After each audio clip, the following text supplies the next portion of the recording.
साथियों नमस्कार। आज हम कक्षा 9 की जो मेरे द्वारा वर्कशीट बनाई गई है उसको समझेंगे, है ना। इसकी जो विषय वस्तु है वो है संख्या संबंधी अवधारणाएं। यानी संख्याओं में हमने जो भी अभी तक सीखा है, ऐसी कौन कौन सी अवधारणाएं हैं जो कक्षा 9 के लिए इम्पोर्टेंट है और हमें समझनी ज़रूरी है। तो वो अवधारणाएं इस वर्कशीट 1 में मैं लेकर आया हूँ।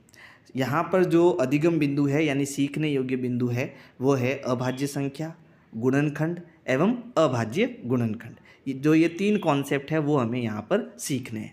ठीक है, तो देखो वीडियो शुरू करने से पहले अगर आपको मुझसे सीधा जुड़ना है, ठीक है, तो मैंने टेलीग्राम की जो लिंक है वो डिस्क्रिप्शन बॉक्स में दे दी है। आप उस लिंक पर क्लिक करना और सीधा मुझसे जुड़ जाना, है ना। अब जुड़ना क्यों है? जुड़ना इसलिए है ताकि मैं जो भी वीडियो बनाऊँ वो सीधी आप तक पहुँच जाए। इसके अलावा मैं अगर कोई नोट्स बनाता हूँ तो वो भी आपके पास पहुँच जाने चाहिए। जैसे अब ये वर्कशीट है, तो ये वर्कशीट जो है मैं कहाँ भेजूँगा? टेलीग्राम में भेजूँगा, है ना। इसके आंसर भी जो है मैं टेलीग्राम में भेजूँगा, तो इसलिए आपको टेलीग्राम से जुड़ना ज़रूरी है। ठीक है, तो देखो अभाज्य संख्याएँ क्या होती है? वे संख्याएँ जिनके गुणनखंड एक और स्वयं वह संख्या ही होती है, अर्थात ऐसी संख्याएं जिनमें केवल एक व उसी संख्या का भाग जाए अभाज्य संख्याएं कहलाती है ना। यानी जैसे यहाँ पर कुछ उदाहरण दिए हुए, आपको कम से कम ये उदाहरण याद होने चाहिए। 2, 3, 5, 7, 11, 13 और 17।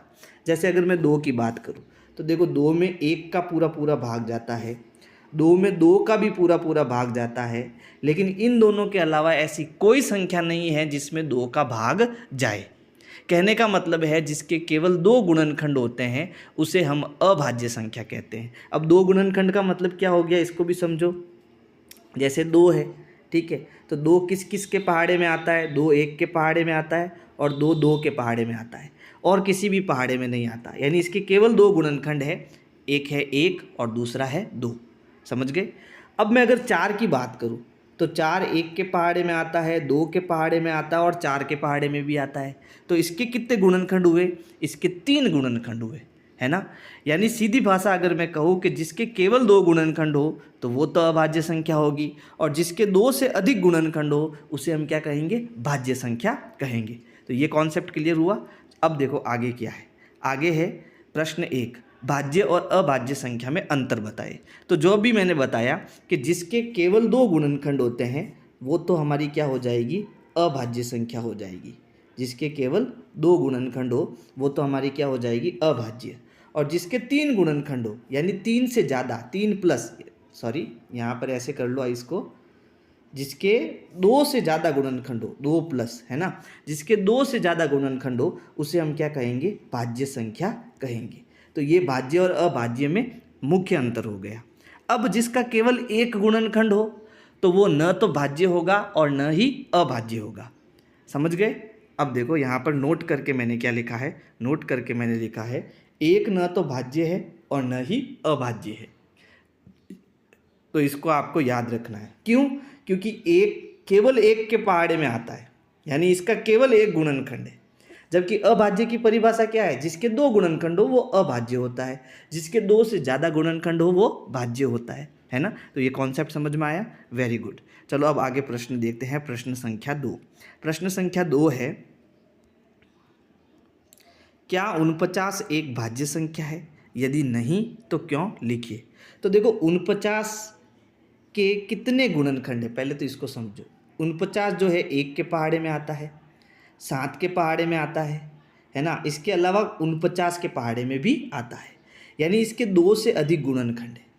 ठीक है, अब यहाँ उत्तर लिखेंगे क्योंकि 49 के जो है 2 से अधिक गुणनखंड है, इसलिए यह अभाज्य संख्या नहीं है। समझ गए। अगला प्रश्न देखो। अगला प्रश्न है, दी गई संख्याओं में से अभाज्य संख्याओं पर वृत्त या घेरा लगाइए। तो यहाँ पर हमें वे संख्याएं ढूंढनी है जो अभाज्य यानी जिसके केवल 2 गुणनखंड हो। अगर मैं देसी भाषा में अगर आपको परिभाषा बताऊं तो परिभाषा ये है अभाज्य संख्या की कि जिसका खुद का पहाड़ा हो वो किसी दूसरे के पहाड़े में न आए, उसे हम अभाज्य संख्या कहते हैं। तो देखो 11 जो है इसका खुद का पहाड़ा है, ये किसी की पहाड़े में नहीं आता है। 21 3 के पहाड़े में आता है, 7 के पहाड़े में आता है, इसका मतलब ये अभाज्य संख्या नहीं है। 35 5 के पहाड़े में आता है। 67 67 जो है आपके किसी भी पहाड़े में नहीं आता, यानी ये आपका क्या हो गया, अभाज्य हो गया। 52 सम संख्या है, सम में 2 का भाग जाता है, इसलिए 2 के पहाड़े में आ जाएगा, है ना। ये भी 2 के पहाड़े में आ जाएगा। जो 97 जो है ना, ये आपके अभाज्य संख्या हो जाएगी। घेरे हट गए, वापस लगा देता हूँ। 11 अभाज्य है, 67 अभाज्य है, उसके बाद में 97 भी अभाज्य है। ये सम संख्या है, ये भी सम है, ये भी सम है। 23 अभाज्य संख्या है। 89 भी अभाज्य संख्या है। 72 सम है, 7 अभाज्य है। 61 अभाज्य है, फिर 41 अभाज्य है, ठीक है। और 92, इसके अलावा ये 67 वापस आ गया क्या, यह अभाज्य है। 79 अभाज्य है और 29 भी अभाज्य है। तो ये जो संख्या है वो अभाज्य है, ठीक है।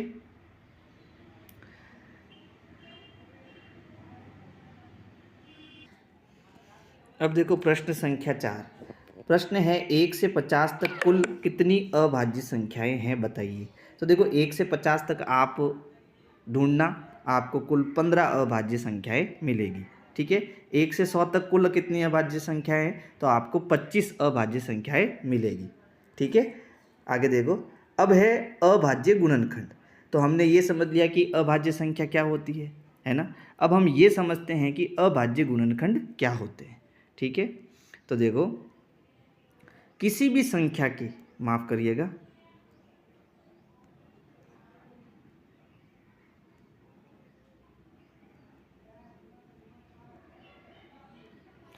किसी भी संख्या के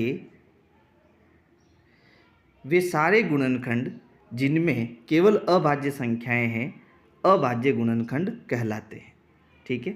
बहुत अच्छी परिभाषा है कि हम जितने भी गुणनखंड पढ़ते हैं और उनमें केवल हमें अभाज्य गुणनखंड दिखाई देते हैं, तो अभाज्य संख्याएं दिखाई देती है, तो उनको हम क्या कहते हैं, अभाज्य गुणनखंड कहते हैं। जैसे यहाँ पर देखो, एक बहुत ही अच्छा उदाहरण से समझाया गया है। क्या उदाहरण है देखो, जैसे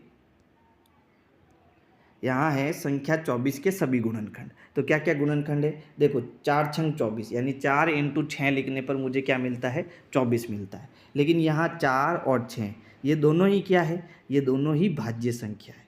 हमें क्या ढूंढना है, हमें अभाज्य गुणनखंड ढूंढने हैं, यानी कि जिसमें केवल अभाज्य संख्या दिखाई दे। 3 और 8 इसमें ये तो भाज्य है, सॉरी ये अभाज्य है, और 8 क्या है, भाज्य है। इसका मतलब ये भी हमारे लिए क्रॉस हो जाएगा, है ना।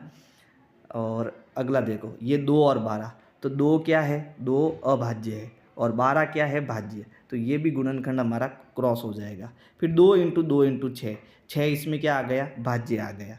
फिर 3 × 2 × 4, 4 क्या आ गया, भाज्य आ गया। 2 × 2 × 6, 6 क्या आ गया, भाज्य आ गया। लेकिन अब देखो, अब जो है यहाँ पर ये सब अभाज्य संख्या हैं, ये भी सभी अभाज्य संख्या है, और ये भी सभी अभाज्य संख्या है, और इन सब को गुणा करने पर मुझे कितना मिलता है, 24 मिलता है। यानी ये जो तीनों गुणनखंड है, ठीक है, ये जो तीनों गुणनखंड है, इनको हम क्या कहेंगे, इनको हम कहेंगे अभाज्य गुणनखंड। यानी जब ऐसे गुणनखंड, ऐसे टुकड़े, ठीक है, जब जिसमें हमें सारी संख्याएं जो है अभाज्य दिखाई देती है, तो उसको हम क्या कहेंगे, अभाज्य गुणनखंड। बाकी आप इसको अभाज्य गुणनखंड नहीं कह सकते, है ना, इसका आपको ध्यान रखना है। यहाँ 2 × 2 × 3 गुणनखंड 24 के अभाज्य गुणनखंड है, जिसमें 2 व 3 अभाज्य संख्याएं हैं, ठीक है। तो ये वर्कशीट हमारी आज कंप्लीट हुई, ठीक है। यहाँ मैं अपने साइन कर देता हूँ,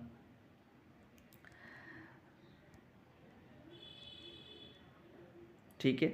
तो अगर मेरी वीडियो आपको पसंद आई है तो लाइक करो, सब्सक्राइब करो, शेयर करो, कमेंट करो। Thank you.